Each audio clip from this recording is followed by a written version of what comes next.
Time now for Niner Talk Central. Here's Dylan DeSimone and Turron Davenport.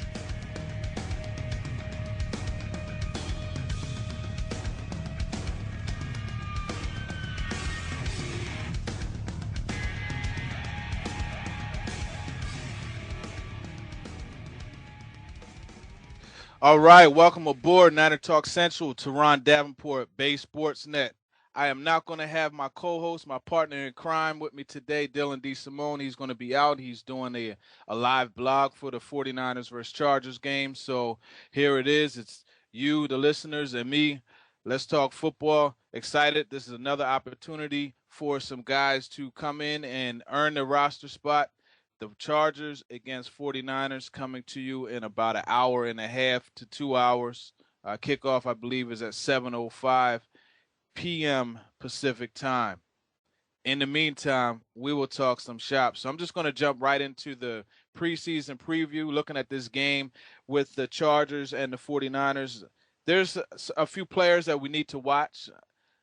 As I said, there's some jobs at stake, and when you watch this game, everybody's going to really see how the intensity, the level that these guys are playing with is going to be escalated, because you know what, it's do or die for a lot of guys on these rosters on both sides. You got a guy like B.J. Daniels, drafted later on in the draft, and a lot of people questioned that selection.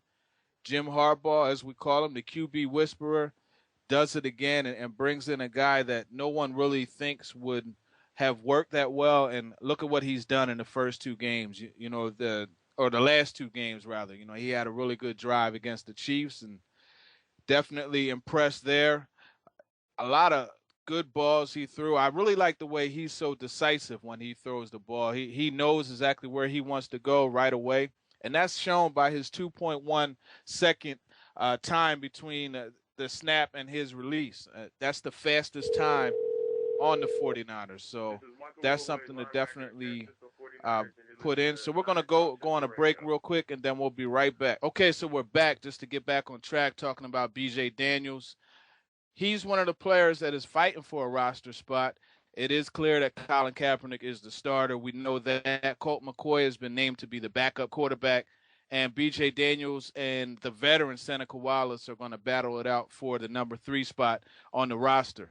So today, when you're watching the game, just watch both of these quarterbacks. You'll see them really just going all out, trying to make plays. They definitely are going to be conservative with the ball, try not to turn the ball over. But, B.J. Daniels is a guy to watch for. And it's funny that he's getting this publicity that he's getting, and the excitement that he's generating. Because I swear to you, I went out, and the first practice I saw, I'm telling you, the guy has a live arm. He really live arm. I really like the way he plays. It's interesting because a lot of people, different scouts and things, they said that he had a lot of problems with his decision making, and he made boneheaded plays with the ball. And I'm yet to see that in games. Of course, we have a very small sample size. We're talking about 3 or 4 drives, but I haven't seen it in games. Now, in practice, I've seen it, as I've mentioned numerous times on the show here and different platforms. He can have a tendency to stare down his receivers. So that's something we got to work on. Hopefully, that's something that will improve. To be honest with you, I don't expect to see him on the field throughout the season. No offense to B.J. Daniels, but I hope we do not have to see him play, because that would mean something happened to Kaepernick, and we definitely don't want to see that happen. So for the most part, his benefit, the way he's going to help this football team, is going to be on the practice squad. He'll give a good look at Russell Wilson. He has Russell Wilson-like ability, to be honest with you. Very similar. I've seen people compare him to Russell Wilson before, and I see the similarity there. And the good thing with Daniels, as opposed to Seneca Wallace, is he has practice squad eligibility, whereas you could drop him on the practice squad. I wouldn't really do that because of the film that he's put on. In the last couple of games, I think that a team might be tempted to grab him. But, of course, if they grab him from the practice squad, the thing we have to remember is they have to put him on their active roster. So that's something to keep in mind. But whoever the number 3 quarterback is, they are very likely to not be active on game day. So there is a competition going, but it's crazy. It's a competition for a spot on the roster that won't really even be used, so to speak, because you can only have certain guys active within the roster, and it's not really going to be to the 49ers' benefit to have three quarterbacks. Anquan Bolden, ironically, will probably be the guy that's the emergency quarterback, the number 3. That's the situation that the Cardinals had when he was with them, and you want to make sure you're not wasting an active roster spot on the number 3 quarterback. Most teams don't carry the number 3 on the active roster. You look at Scott Tolzien last year when he was on the roster, he wasn't activated for most of the games. There were maybe 2 or 3 I remember him being activated for. So that's something to keep in mind as you're watching these two guys compete. Ironically, Seneca Wallace was actually beaten out by Colt McCoy a few years ago when they were both members of the Cleveland Browns. Colt was the starter, and Wallace ended up being the backup. So that's another competition that you got to keep in mind. And, I'm excited about the game. Like I say, even though you won't see Kaepernick, you won't see Gore, Kyle Williams, a lot of the starters aren't likely to play. And I say not likely to play because I'm not going to say they won't play, because looking here at the Giants game, you got Eli Manning still in the game. It's the 4th preseason game. There's no reason that he should be playing. They should have Ryan Nassib in there. But you know what? That's a whole different story. So just looking at a few of the other players, Anthony Dixon, Booby is a guy that is always on the roster bubble. And he's somebody to watch for at 235 pounds. He's somebody that can come in and be the big running back that the 49ers may need in certain short yardage situations. I talked to him at training camp, actually after the Broncos game, and we talked for a good 10, 15 minutes, and I brought up the whole issue about him being quoted, or not quoted, but identified as a guy who dances, rather than hits the holes. But he felt that wasn't really something that he does, but he understood that people are going to identify you and label you in different ways. However, he is a guy that makes a huge contribution on special teams. That's the main way Booby Dixon will help this team. So watch him on special teams. He's somebody that makes a lot of tackles on the punt team, and the kickoff team. So that's something to keep in mind. Another thing with Booby Dixon is he worked a lot on his speed. So at 235, he's a guy that is a bigger back, but will be called upon from time to time to get the extra yards that they may need. I like his ability to run the ball. He's a flex roster spot, so definitely looking forward to seeing him play. Looking at the running back position, not the fullback position, but the running back position, there's a few guys on this roster that will probably get cut, and it's unfortunate. Joel Hampton is a fan favorite. DJ Harper is another one. They're probably going to, not probably, they will be released. I can't see the 49ers keeping 5 running backs, especially with some other positions that we're going to get into. There's so much depth there. So I don't think that's going to happen. It's unfortunate, but hey, they'll have the opportunity to get some reps on film, and hopefully another team will see them and give them a shot. That's all you could ask for. Moving on to the wide receiver position. As we know, Anquan Bolden, Marlon Moore, those are the starters.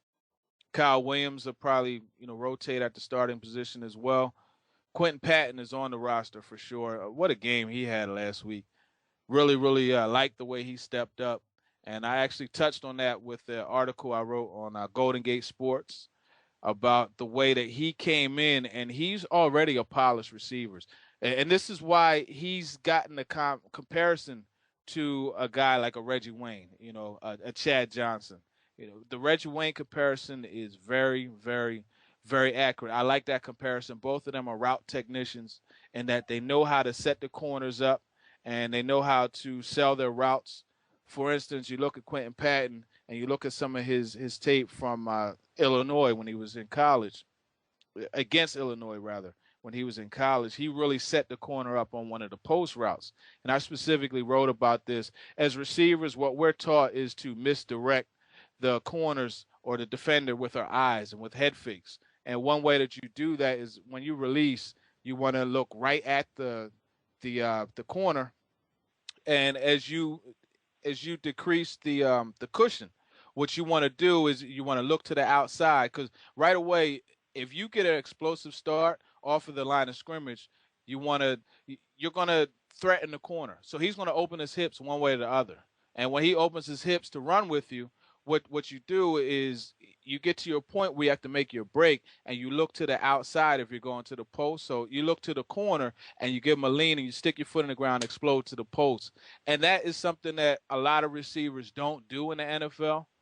But the guys that are able to get wide open on those rare occurrences, that's what they do. Small tricks like that to turn the corner around and get them to commit to the opposite direction. Now, obviously, corners will know that that's what you're trying to do, and that's where the double move comes into effect. So it's a chess game. So Quentin Patton, he is able to also get a good release off the line of scrimmage using the same technique, the misdirection technique, to get inside when he has to run slant routes and things like that. And he actually did that on one of his catches, whereas he turned the corner around. I believe it was Josh Robinson, number 21. He turned him around right off the line of scrimmage. And that's something that's hard to do in that little box. But he was able to do it. He got inside, made the catch. And that was the one, I believe, where he was face masked and the 49ers got the first down. So Quentin Patton is the guy to watch out for. He should be playing a little bit tonight. So we'll get back into the wide receivers a little bit later. But we're going to go to a break and come back with one of our guests. Hey, this is Paris Cox with the San Francisco 49ers. Y'all listening to NinerTalk Central Radio. Football fans, check out ProFootballCentral.com for all the latest NFL news and analysis. Also, check out the very popular Pro Football Central Radio Network for awesome NFL talk around the league. Go to ProFootballCentral.com. ProFootballCentral.com. All right, so we're back on, and we are actually going to go to the Bonita Tequila Hotline and bring our guest on from 49ers Web Zone, Oscar, and I will not attempt to pronounce his last name. They will not make a fool out of me. And Oscar, how you doing, man? Hey, man, I'm doing great. Just for your own personal reference, that's Aparicio, Oscar Aparicio. Oh, look, see, that's fancy right there. Oscar Aparicio. You had it. You had it pretty good. Yeah, I almost had it. So, so we just want to bring you on, talk a little bit about the 49ers. I always like following your tweets on Twitter, and definitely enjoy the talk that you bring. So wanted to get you on and talk a little bit about some things with the game tonight and also the roster. So just starting right off the bat, let's look at the Paris House and trade. I know that was something that you took interest to. What are your thoughts on that trade? You know, I was actually surprised by the trade. I was caught off guard. Once you crunch the numbers and once you take a look at the roster, I think it makes a lot of sense. I think it's a loss for the 49ers on an immediate fashion. I think Paris Harrelson was a great backup. He's a starter on a lot of other teams in the NFL. He's not the most dynamic pass rusher, but he's pretty stout against the run, and he is definitely good enough to start on some teams. So he is backing up. I mean, the reason he's not playing in San Francisco is because he is backing up an all-pro linebacking core. But you remember that in Aldon Smith's first year, Aldon Smith was his backup, and Aldon Smith would come in pass rush situations. Right. So I think that it really is something that's a huge benefit for the Saints, especially with their linebacking core getting decimated with that ACL injury. So right now, on value, I say it's probably a little bit better value for the Saints than the Niners. But I think that the Niners know what they're doing, and I think the reason they felt comfortable with that trade is really the emergence of Cam Johnson and Corey Linnier. Yeah, I agree with you, Ed. It is a win situation for the Saints. This is one of those things where it's just a numbers game, and I agree 100%. He is a starter on a lot of teams, and here's a case in point. He will go to the Saints this late in the preseason and start for them. Mm-hmm. I honestly think he may have challenged for a starting spot if he was there from the start with Will Smith and Victor Butler healthy. Of course, we know they're both out, but he brings a lot to the Saints in that you have a guy who's well-versed in the 3-4 defense. He spent his career in the NFL in the 3-4 defense. So he's going to be an instant leader for that team. Rex Ryan is going to be able to rely on him to help him understand or help the rest of the guys on the team follow the different concepts that are involved with the 3-4. Of course, Rex Ryan used a 3-4 that's a little more aggressive than what Paris Howson was in with Mike Nolan and Singletary and Minuski and those guys. But nevertheless, you're getting somebody that's experienced for a 7th-round pick. So it's a great value. He starts on most teams, and Justin Smith said that himself. And you're right. Alden Smith's rookie year, he only came in on passing situations. Paris Howson is very strong against the run. He's somebody that is very good at funneling the plays back inside, keeping his outside contained. And he was a large part of that defense that only allowed, a 100-yard rusher for 2 years? So yep. Definitely a lot of benefit to the Saints. And Lemon Y, this guy, Lemon Ye, he came in and he has been impactful. I was talking to the guys on Sirius, and to me, he's got what I've seen in the preseason, and I've watched a good amount of games. He's got the quickest first step I've seen out of just about anybody, and that's including, believe it or not, Von Miller and Alden Smith and Clay Matthews. I'm not saying he's a better pass rusher by no way, but this guy seems to have an innate ability to predict the snap and get that jump off the ball. It's rare, and that's helped him get a lot of pressure on the quarterback. So I definitely agree with you on that. So you mentioned. Go ahead. I was just going to say that I think that it's interesting to see Lemonnier this year, and I think someone like Lemonnier, you have to put him in the context of a more raw and less physically talented Alden Smith from his rookie year. And I feel like, that's what Lemonnier, at least right now, is kind of working with. He's got a great first step. He's got some good pass rushing moves. He's not very good at setting the edge against the run, and he's probably a complete liability in coverage. We're talking like Bakhtiari levels in coverage. Yeah. I love you, Eric Bakhtiari, but you were a liability in coverage. So I think that's where he's at right now, and I think in a year or two, he could really challenge for a starting spot. And when we're looking at our cap situation here on out, we want to lock up Alden for a long-term deal, but maybe we let Ahmad Brooks go once his contract is up, and now, we've got someone to step in. And you look at, him compared with someone like a Cam Johnson. Cam Johnson, to me, looks like a very early Paris Harrelson. Probably not the best pass rusher, but much better at setting the edge. And so I feel like the Niners, they looked at what they had, and they were like, we've got younger, cheaper options that can develop into something better, and we're okay because we don't need them to come in immediately and help out.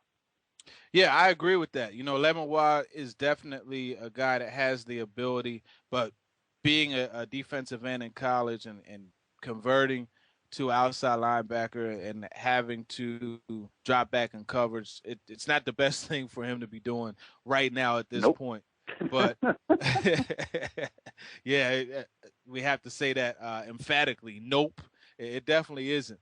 So he's somebody that'll come in and be more of a situational pass rusher. One thing that I've talked about on this show and also in other conversations I've had about him was his hand placement and his ability to, win the hand-to-hand combat battle. He didn't really show that when he was in college. That was a knock that I had on him. I felt that linemen were able to get their hands on him a little too often. But you don't see that too much here in the NFL that quick. And I think that's a real testament to Coach Tom Sula. And I want to say that he was working with Alden Smith because Alden Smith is a guy that has the best hands in the NFL when it comes to keeping your chest plate clean, so to speak. So I think that that's something that has benefited him. And the reason why I point that out is that's something that went from a weakness to something that doesn't exist anymore. And that's just a sign of coaching and being able to absorb that coaching. So I'm very excited about him making that transition to a full outside linebacker. And, yes, I agree with you. He's more in the mold of an Alden Smith than a Paris Howson.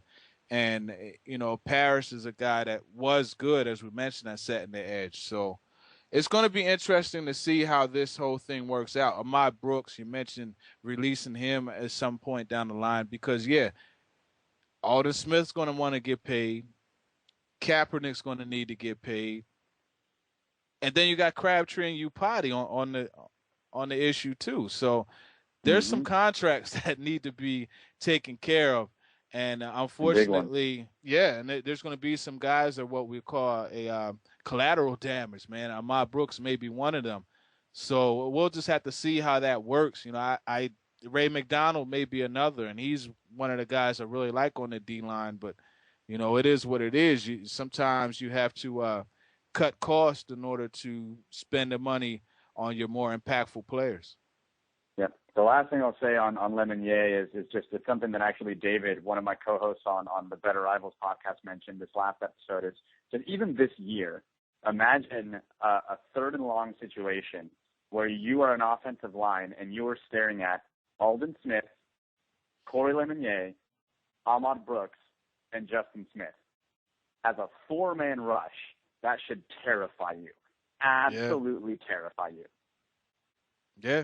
I mean, that's another thing to mention. I mean, some of the guys that they have give them the flexibility to give a lot of different looks. I mean, the 3-4 could be your base, but, you know, you could do different fronts because you have so much flexibility with these guys. So that's an excellent point. And I tell you what, as an offensive lineman, I would be a little nervous too having my Brooks and Justin Smith, and you know, it's pick your poison basically because Alden Smith is probably the last guy I would want to face. Because if you ask me, he has the best arsenal of pass rush weapons. If he could develop a spin move, oh my goodness, 30 sacks may be a possibility. You know what I'm saying? Because you're looking at a guy like we mentioned with his hands. He has great hands. He has a very, very underrated bull rush. Anybody that wants to question his bull rush, all you got to do is fire up. I think it was week 8 against the Bears. Or you could just ask Jamarcus Webb. He'll tell you. Or ask Gabe Karimi. Because, you know, that 5-sack performance against the Bears was just an example. And when it comes to his speed, I mean, the guy, even though he's 6'6", he could dip his shoulder and get around that edge. And the condor-like arms he has, you know, even if he runs past the quarterback, he could reach back and grab him. So that's a guy that in any formation, you don't want to see him rushing the passer if you're the opposing team.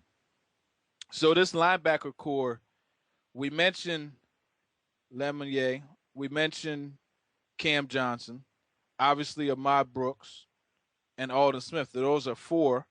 So you have your 2 other obvious selections in Navarro Bowman and Patrick Willis.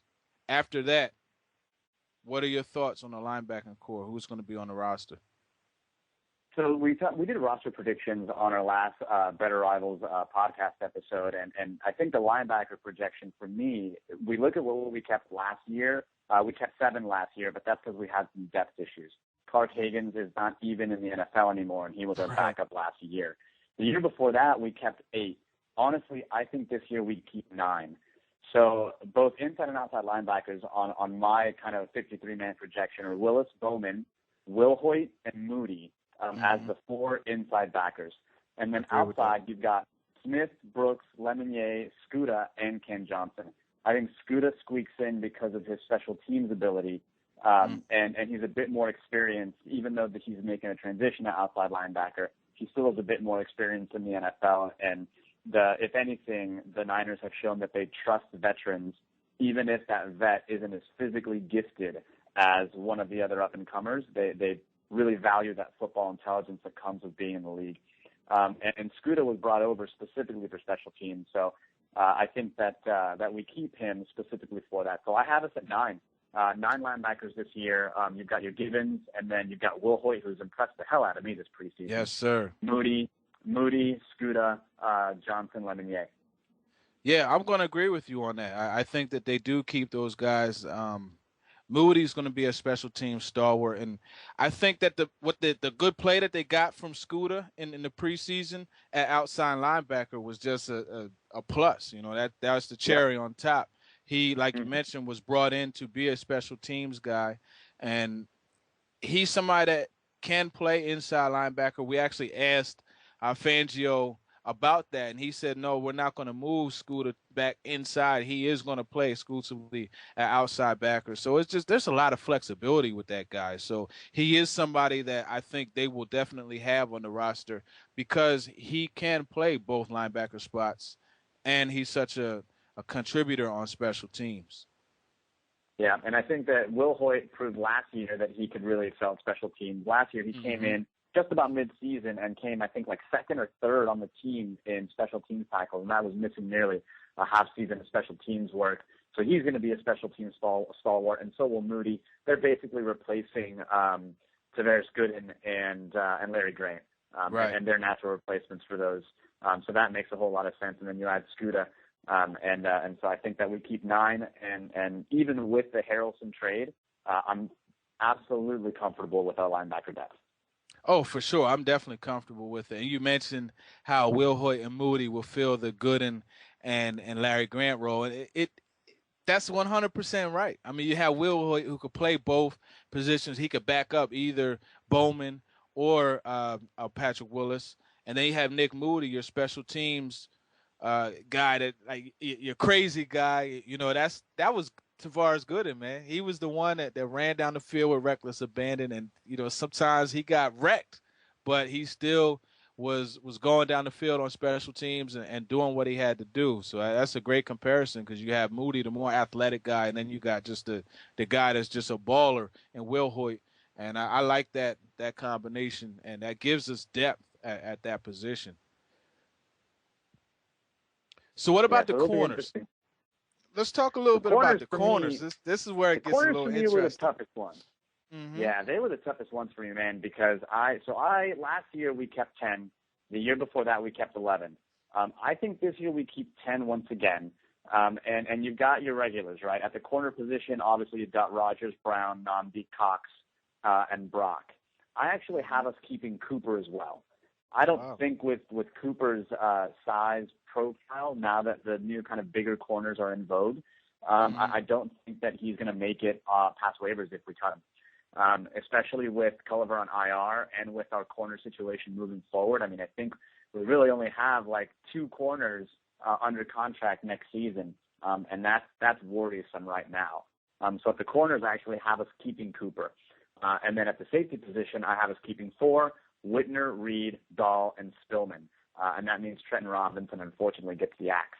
So I have us keeping 10 because, you know, we're keeping 9 linebackers, so we keep 1 or 2 extra there. We've got to cut somewhere else. And I think we keep 5 wide receivers and 10 defensive backs. Namdi has already locked up that 3rd cornerback spot. Right. You've got Tremaine Brock, who comes in on the outside when he's needed. You've got Parrish Cox, who is the backup inside guy. So I think everything is basically falling into place. The only real change from last year is that Asamoah is replacing Culliver. But I think that we have to keep a young developmental guy on the roster. Cooper's not going to suit up, but I think having him on the 53 will be helpful because looking forward, our defensive back depth gets pretty thin. And so I think we end up keeping a player like Cooper. Okay, so you got Marcus Cooper making the roster. And that's somebody I had as a practice squad player, but I do agree with almost everything that you said. Now, Ray Ventrone, I think that he's going to have a spot on the roster. You look, he was Andy Lee's personal protector when he was healthy, so we know that that's a key position on special teams, especially for a team like the 49ers that place such an emphasis on special teams. So that's something to keep in mind. That may be a feather in his cap, so to speak, that will allow him to make the roster. But just looking at the for a while, I thought the same thing, and I thought, okay, they're bringing him in specifically for special teams. You know, it's going to be kind of like the Scuda thing, where he's going to get a spot because that's what they brought him in for. But when you look at someone like Bubba Ventrone, he's someone who's never, ever, ever going to actually play safety. Safety, right. He's a safety like Brian Jennings is a tight end, right? Brian Jennings probably has never taken a snap at tight end since college.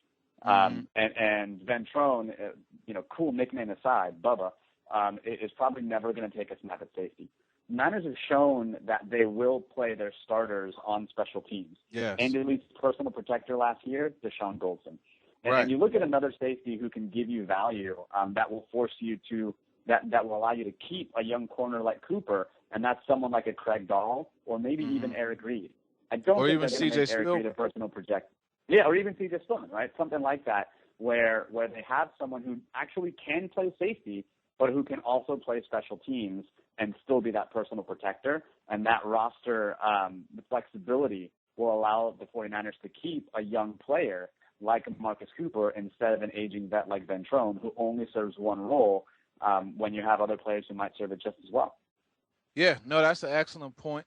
The thing is, I think that Spillman may end up being the guy that they put at that personal protector position.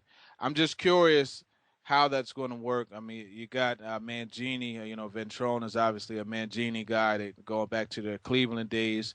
But I mean, we'll see how this thing ends up. Craig Dahl is on the roster. I think he was more or less brought in to be kind of like that carrot to dangle in front of Eric Reed, that rabbit for him to chase, so that he doesn't just get the position right off the bat and make him fight for it. And Eric Reed obviously is the starter now, free safety. And Craig Dahl, as you mentioned, that's a guy that they could store on the roster and allow him to take over at that spot. So that's a good point there. Eric Wright won't be able to be activated until, I believe, was it November, I think it is. So sometime I think after week 6, yeah. Yeah, the first 6 games. So he's somebody else, and when he gets activated, then it'll get even hairier when it comes to the corner position. But he's not somebody that's going to play special teams, so it's going to be interesting seeing how he ends up falling in line with everything. So it's really unfortunate, this whole Culliver thing. I mean, he was a guy I was looking to see big things from this year. Unfortunately, I was really excited about Culliver. I really was, man. I thought that he was our best corner for large stretches of the season last year. And, bonehead PR moves aside, he's a young kid. He'll grow. He'll learn from it. Right. Outside of some bonehead things that he said, he is legitimately the best, if not one of the top 2 corners on that team. And to lose him, I mean, it's just literally, it's absolute luck that Namdi was available and that he's showing that he can perform even to a moderate level of what he was like in Oakland. But that I'm right there with you, man. That Culliver injury is really rough, and it makes the Eric Wright signing even that much more curious because, what do you do when he comes back? Yeah. Maybe you're right. Maybe they put Cooper on the practice squad right away and keep Ventrone until, Wright comes back, and then they cut Ventrone and keep Wright as a DB, and then someone like Spillman or Dahl moves into that personal protector role. I don't know, but I think you're absolutely right in identifying Eric Wright, no pun intended. All right, maybe I intended it a little bit. You're right in identifying him as the wild card. Yeah, so those are the DBs. The defensive line, I mean, we obviously know Ray Mack could be on the roster. Justin Smith, Ian Williams Wait. starter. Ray McDonald's going to make the team? Yeah, isn't that a surprise? All right, look. I'm going to have to go back and read my roster projections. I'll be right back. Yeah, you better double check it. So Glenn Dorsey, we know he'll be on, but then you have your guys like your TJE, Tony Gerard-Eddy, Tukwuofu, I think will be released. DeMarcus Dobbs is another one that he's another wild card, and it's this team has so much depth at all the positions. It's so hard to project this roster. So looking at the defensive linemen, I mean, you feel Dobbs makes it? Do you feel TJE makes it? Tukwuofu? Who of those do you think will get cut? So I don't think any of those guys are going to get cut right now, and they're not going to get cut right now because Quentin Dial and Tank Carradine are on the physically unable to perform list. They're on the PUP. Tank has probably got a clearer view of the season than Quentin Dial does, but I think the only reason the Dobbs and Tukwuofu make it is because Dial and Tank haven't come back yet. I think when they do, if they are going to be on the active roster and not move to injured reserve this year, they will be coming back at the expense of Dobbs and Tukwuofu. I actually think Tony Gerard-Eddy makes the team, and he legitimately makes it behind Dorsey, McDonald, Williams, and Smith. He's shown a really good explosion when he's trying to rush the passer. Some good hands, not great hands, but good enough hands, and he showed that he can indeed be stout against the run. Again, he's not pushing anyone for a starting job, but he can definitely hold his own in a backup role. I look at Tukwuofu, I look at Dobbs, and they look slow, they look pedantic, They don't look like they're exploding off the line. They get they're not collapsing the pocket at all. They're getting no pressure. And I see almost the exact opposite from TJE. So I honestly think Dobbs and Tukuafu are on the roster only insofar as the young guys are getting healed. As soon as they come back, I think that Dobbs and Tukuafu are going to have some roster competition in practice. Because we don't need them to block. We've got Bruce Miller. We've got a couple people who can actually block. And so we don't really need that. That's just a bonus. So I think they make the team, but they are definitely on thin ice for the entire season. Okay, so let's flip it over to the offensive side. We'll start right from the bat at quarterback. We know that the first two guys. Who do you got, B.J. Daniels or Seneca Wallace? I got B.J. Daniels, man. I got B.J. Daniels making the 53.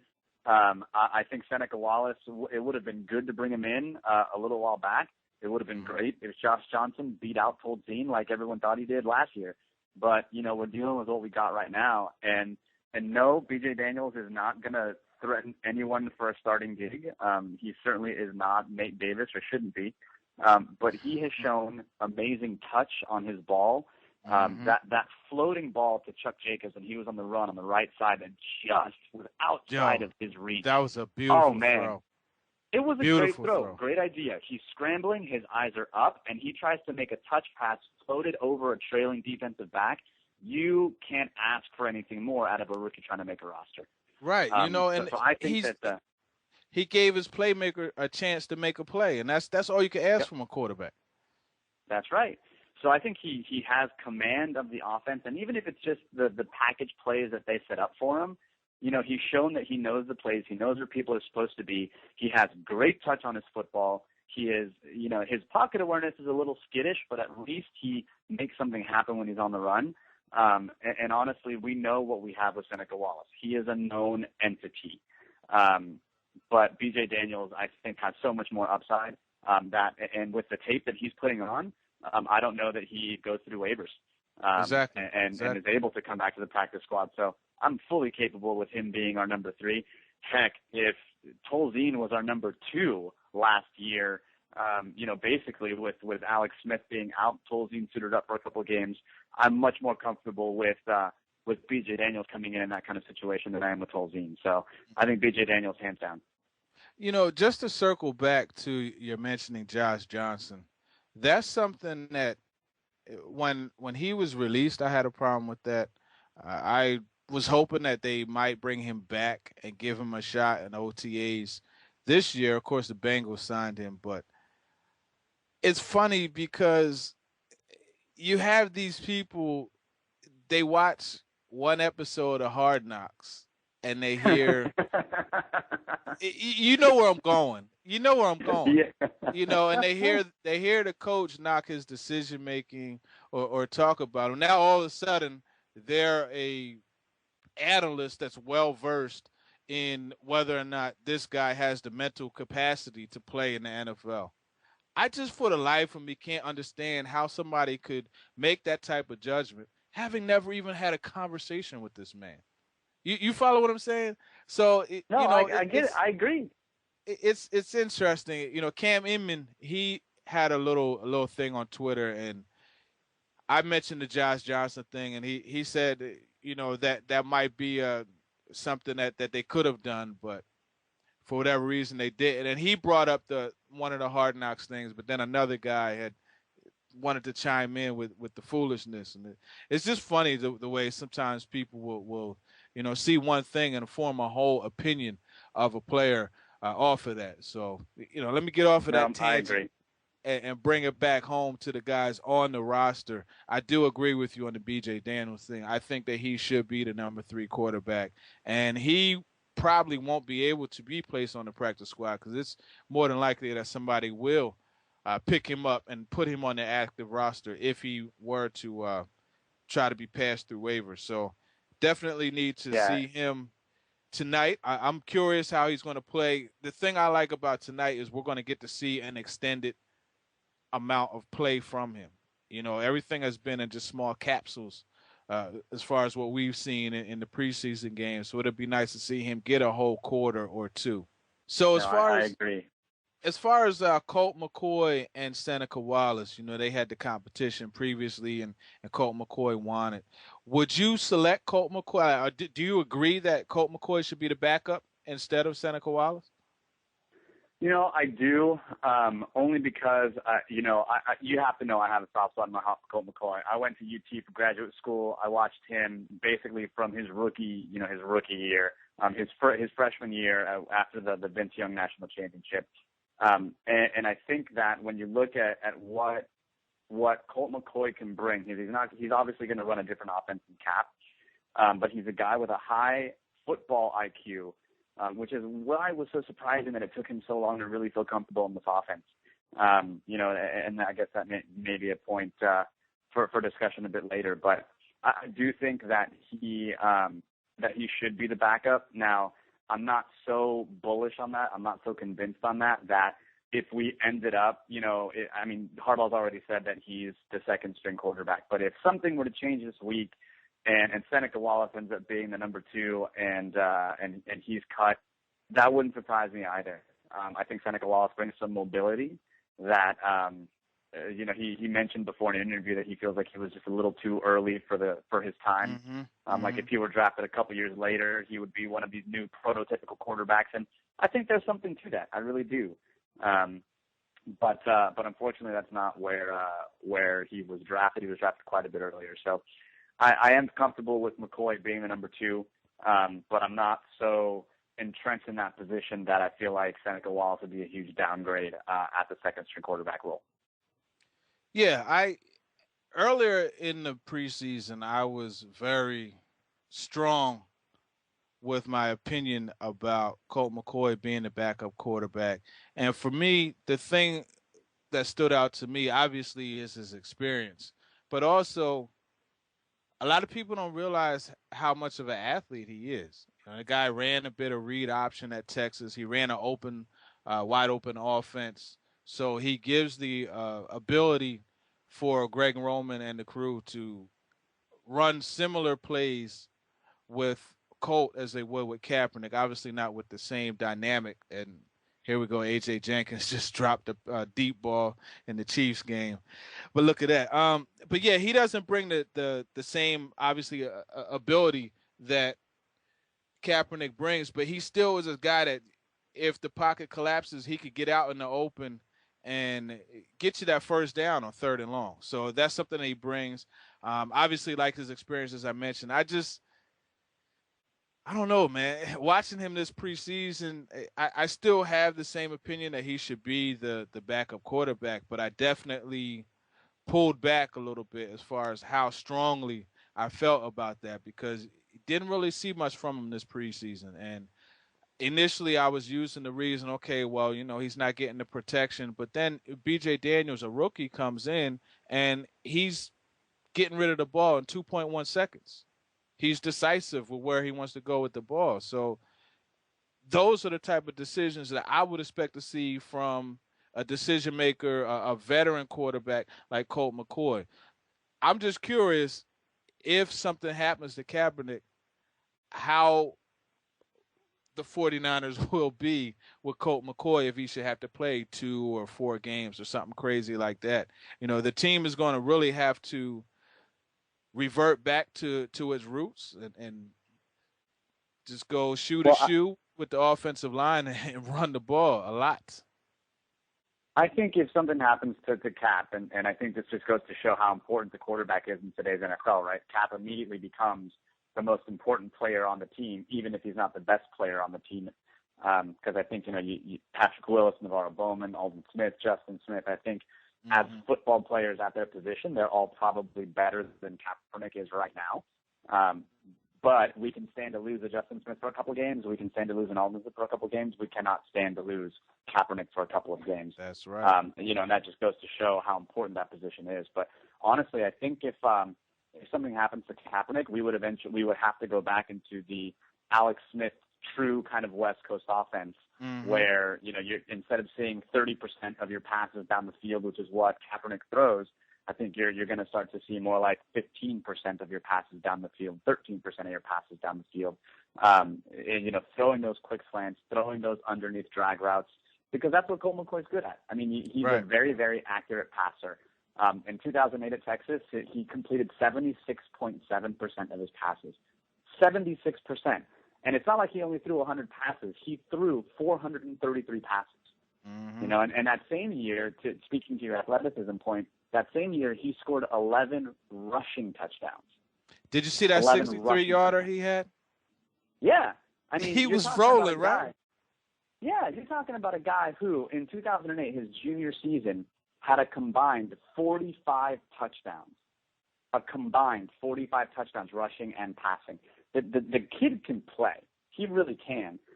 The problem is, and this is his big limitation, is that his arm is just a bit of a noodle. He's not going to drive the ball down the field. But what do we know about Harbaugh and Greg Roman? They are really, really adept at tailoring an offense to a quarterback's strength, even within the same offensive system.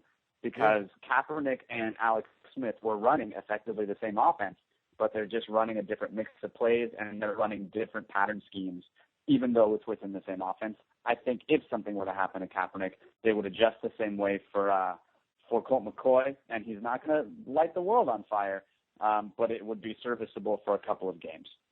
Right, and that's the thing, really. You want to have somebody that can come in and play decent quarterback in a few games if that should need to be done. You know, you want somebody who could come right in and has played in this league before, and that's why my whole thing with Colt McCoy was his depth. You know, the depth that he has, the experience that he has. That's why I was, saying McCoy would be the backup.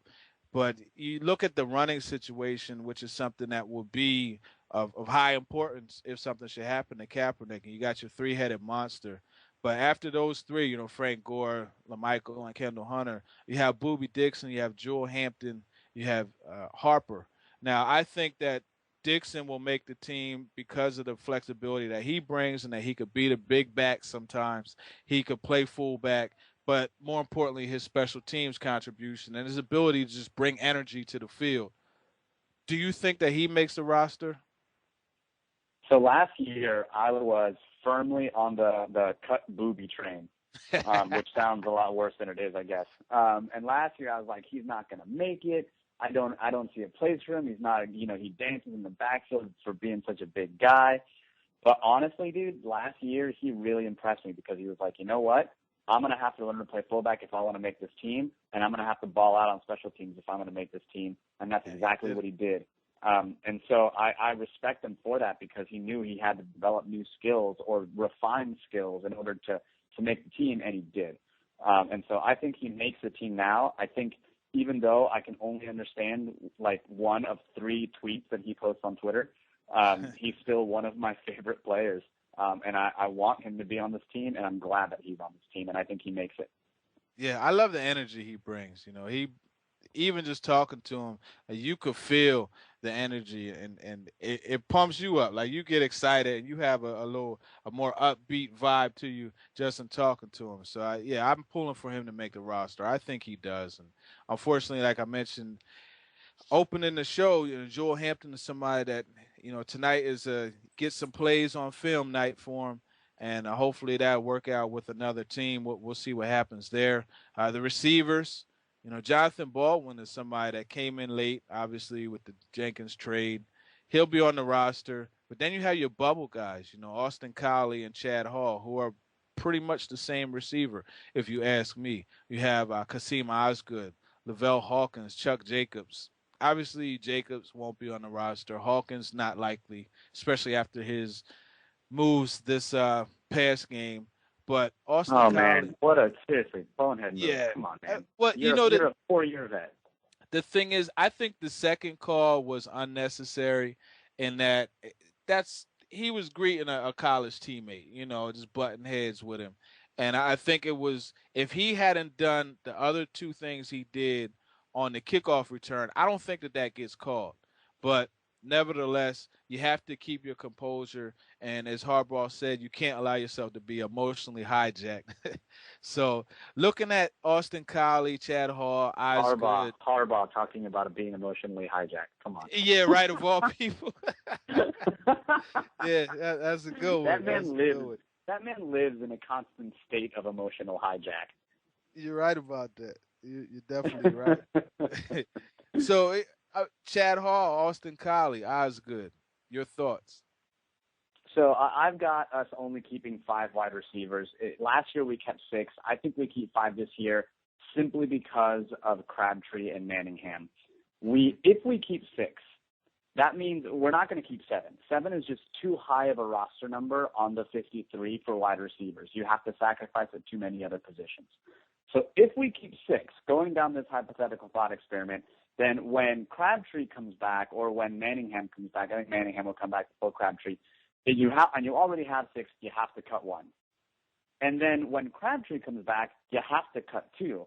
And I don't think the Niners are going to cut 2 wide receivers that, because why even bother keeping them on the roster, right? Why not use that positional flexibility somewhere else, like linebacker or defensive line or defensive back? So I think we only keep 5. And at that point, then my odd man out is Kasim Osgood. I think Bolden, Williams, Moore, Baldwin, and Patton make the roster. Patton, oh man, I'm excited about that kid. I really am. Sir. Very excited. But I think Baldwin is going to be given a 6-week tryout. And we're not going to cut him when Manningham comes back. But him and Moore, I think, are the odd men out when Crabtree come back. And unless Moore is able to really become a superstar on special teams, honestly, I think Baldwin's getting a tryout for 6 or 8 weeks until Manningham or Crabtree come back. And if he's shown that he can produce, then he stays and someone else goes. But if not, then Manningham and Krabs come back and we cut Baldwin. But some say that Kasim Osgood has some special teams value. I don't know that he does, especially if you're keeping an extra linebacker and an extra defensive back. I think Collie and Hall and Hawkins and Jacobs, they're all the odd man out. I think slot guys, we've got Williams, and Bolden can play in the slot. I think Hall, I love him. Also. Yeah, I think that Chad Hall from another short man, I'm rooting for the short dude, but, to be honest with you, I don't know that Colt McCoy overthrew him as much as he forgot that he was, 4'11" with boots on. So, I think that ultimately we keep 5, and it's a 6 to 8 week tryout for Baldwin. Yeah, I mean, I definitely am rooting for Chad Hall. He's a guy I attach myself to in different conversation about receivers, and he obviously won't make the roster, unfortunately. Austin Collie, you had the medical situation. Some feel that he hasn't fully returned from that patella injury, so who knows what's going to happen with him. I was actually surprised that the 49ers even took a shot with him, with this whole NFL lawsuit thing and the concussions. You really have to wonder, okay, if something should happen to him, would the 49ers or whatever team has him on the roster be liable, be held liable? And we know how things are where the blame is always put on everybody when, in fact, this would have been a decision that Austin Collie made himself, but he's not likely to be on the roster. Hawkins, I think, is gone as well. I think that they will carry 7 once Manningham and Crabtree come back. I have trouble seeing how they would cut Jonathan Baldwin. I think that his size and his jumping ability have value on this football team, and I think that he can develop into a red zone threat for them. So I think that he'll remain on the team even when Manningham and Crab come back. Marlon Moore is another one I think that will remain on the team as well, just because of how quickly it seems like this football team made the decision to give him starter status. I mean, this is a guy that they brought in as primarily a special teams guy, and he didn't see many downs on special teams. He honestly didn't see many downs in the preseason period. The one time we got to see him play for a few series was this past week, and he made a couple nice catches on a few slant routes. He did a good job setting the corner up. he may be somebody that impresses us who are not seeing him every week and every day in practice. So I don't know that they'll cut him. I feel like Moore's the new Ted Ginn. He's even got his number and everything. You know, similar. He almost looks the same way when he runs his routes, when he catches the ball. His shoulders kind of engulf the ball almost when he catches it. And Ted Ginn used to do the same thing. I think it'll be interesting. You know, I think you raised some really interesting points, and I think ultimately if they end up with 7, then that means that they've got to cut 2 players somewhere else. Do you cut Scooter? Do you cut, Tony Girard-Eddy? Do you cut, maybe you put Guile on injured reserve and you end up cutting Tukuafu? Do you cut Cooper? Do you cut, Cox or Brock? I think that those are the interesting questions, because if you keep 7 wide receivers, you've got to cut somewhere else. And I'm not saying they won't, but if they do, it will be really interesting to see who they cut. I think Tukuafu was one that they could do without. I mean, personally, I'd rather have Baldwin or Marlon Moore than Tukuafu, but it's really going to come down to just comparing different spots on the roster. I mean, we haven't even looked at the tight ends. They could very well keep 4 tight ends. I doubt they will, but who's going to stay? Garrett Selleck, Marquise Gray? Who's going to stay as the third tight end? So I think it's Selleck. I really do, and I think Marquise Gray is a practice squad player. He needs another year to learn the position, and I think next year he beats out Selleck for that spot. But I think Selleck's got one more year, even with his hands like feet. Yeah, I mean, it could be Selleck. I mean, that's a decision right there. I'm up in the air about. I don't necessarily lean either way. I think one of them will make it. I don't know who. You look at the offensive line, man. After the starters, and Adam Snyder, Kilgore, those are 2 guys. I like the versatility that Snyder brings, but the problem is he's a jack of all trades and a master at none. And yep. after those 2, a good way of putting it. Joe Looney, I don't like Joe Looney one bit, and that really. Oh, I don't like him at all. And then even my opinion of him even lessened even more after seeing that. Man, that was a cheap shot on Kevin Williams, man. That wasn't cool. That was not cool at all. So, my opinion, it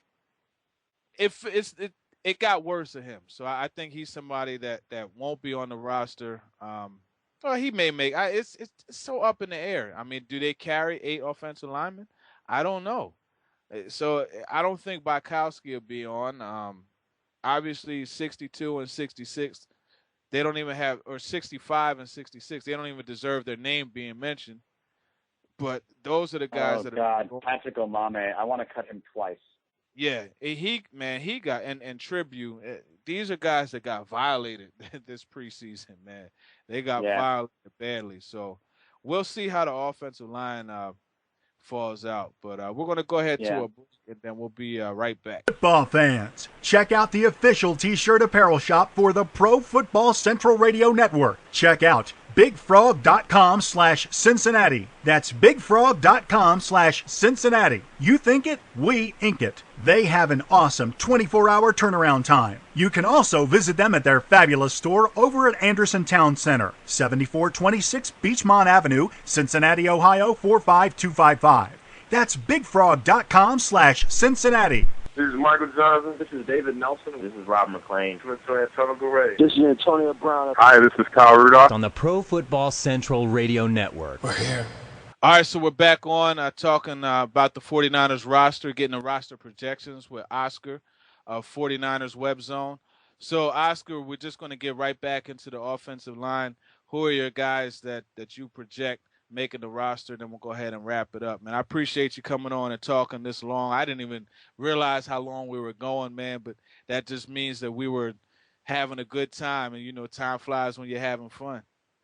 That's right, man. It has been really good chatting with you. It's always good chatting with really knowledgeable Niners fans. If you guys want to hear some more Niners talk, if you guys want to hear some more X's and O's, certainly listen to our podcast. It's the Better Rivals podcast. You can find us on iTunes or on 49erswebzone.com. We really like to break down some X's and O's on that podcast. But in terms of offensive line, I think you've got your starting 5. You've got Staley, Upati, Goodwin, and Boone, as well as Davis. I think we only carry 8 And I think the other three are Snyder and Kilgore, because Kilgore's the backup center and Snyder's the backup swing tackle. That leaves a backup guard, and I think that's Joe Looney. Honestly, I think that Joe Looney's the best backup guard on the roster. That's not a ringing endorsement, considering that our backup offensive line has looked a bit like Swiss cheese. Right. But I don't think that he is in any way, shape, or form challenging for a starting spot. I don't know that Looney would honestly start on half the teams. I think he's almost the exact opposite of a Paris Harrelson. Looney's a backup that looks like a backup, where Paris Harrelson was a backup that looked like a starter.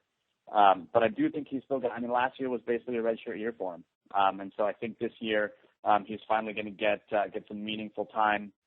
And I think that he can begin to really entrench himself as a backup guard for this year and next year. So I don't see his spot in jeopardy at all. And so, yeah, I think he makes it. I think Snyder makes it. I think really what we have to look for is someone like a Bykowski coming and getting Snyder next year. But for right now, I think the 8's pretty set.